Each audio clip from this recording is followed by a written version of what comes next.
नमस्कार, आप देख रहे हैं लखनऊ का अभिमान न्यूज और मैं हूं आपके साथ ज्योतिका। आइए रुक करते हैं खबर की ओर। वन नेशन वन इलेक्शन विधेयक पर कांग्रेस सांसद जयराम रमेश ने कहा, हम इस विधेयक का कड़ा विरोध करते हैं। मल्लिकार्जुन खड़गे ने 17 जनवरी को पूर्व राष्ट्रपति रामनाथ कोविंद को पत्र लिखा था कि कांग्रेस पार्टी इस विधेयक का विरोध क्यों और किस कारण से कर रही है। हम वन नेशन वन इलेक्शन के विधेयक को संविधान के खिलाफ मानते हैं। लोकतंत्र को हटाने के लिए यह चलाया जा रहा है। वन नेशन वन इलेक्शन संविधान बदलने का एक बिगुल है।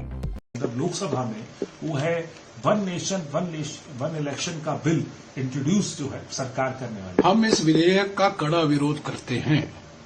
17 जनवरी 2024 को कांग्रेस अध्यक्ष मल्लिकार्जुन खड़गे जी ने रामनाथ कोविंद जी की समिति जो थी, रामनाथ कोविंद जी उसके अध्यक्ष थे, उनको 4 पन्ने का एक खत लिखा कि कांग्रेस पार्टी क्या कारण हम इस विधेयक का विरोध कर रहे हैं। हम वन नेशन वन इलेक्शन का विधेयक को संविधान के खिलाफ मांगते हैं। वो संविधान की मूल ढांचा जो है, बेसिक स्ट्रक्चर जो है, उसके खिलाफ है। लोकतंत्र को हटाने के लिए, लोकतंत्र को चुप करने के लिए ये चलाया जा रहा है। ये एक तंत्र का तोप है, एक तंत्र का तोप का एक हथियार है वन नेशन वन इलेक्शन। और मैं कह दूं, ये वन नेशन वन इलेक्शन विधेयक एक बिगुल है संविधान बदलने का। और ये संकेत तो दे दिया था प्रधानमंत्री ने लोकसभा में अपने भाषण में, जब उन्होंने कहा था कि पहला संशोधन जो आया था हमारे संविधान का, वो अंतरिम सरकार की थी, पार्लियामेंट की नहीं थी। निर्वाचित, पूरी तरीके से निर्वाचित नहीं हुई थी सरकार। 1947 से 1952 तक 5 साल जिस कैबिनेट में जवाहरलाल नेहरू, सरदार पटेल, बाबा साहब अम्बेडकर, श्यामा प्रसाद मुखर्जी जैसे बड़े बड़े व्यक्ति कैबिनेट मंत्री थे, उनको उन्होंने नहीं निर्वाचित हुए वाली कैबिनेट कह दिया। और इसका मकसद क्या था?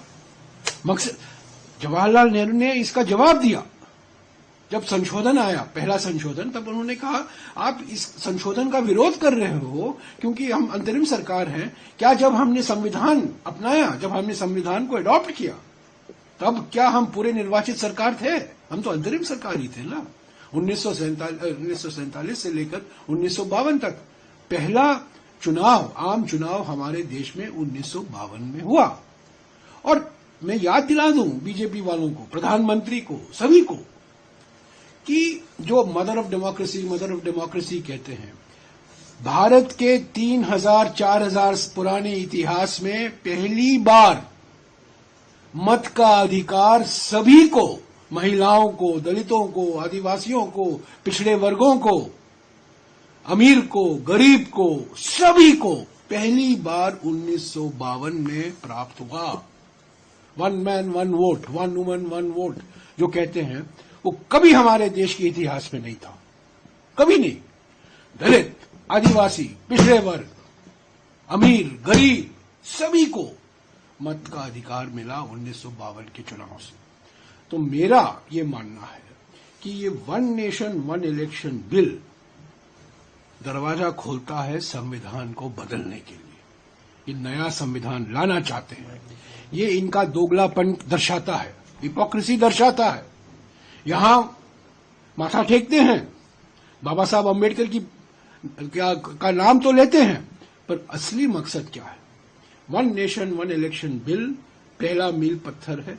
दूसरा मील पत्थर है इस संविधान, बाबा साहब अम्बेडकर के संविधान को बदलो। इस खबर में बस इतना ही। बने रहिए लखनऊ का अभिमान न्यूज के साथ।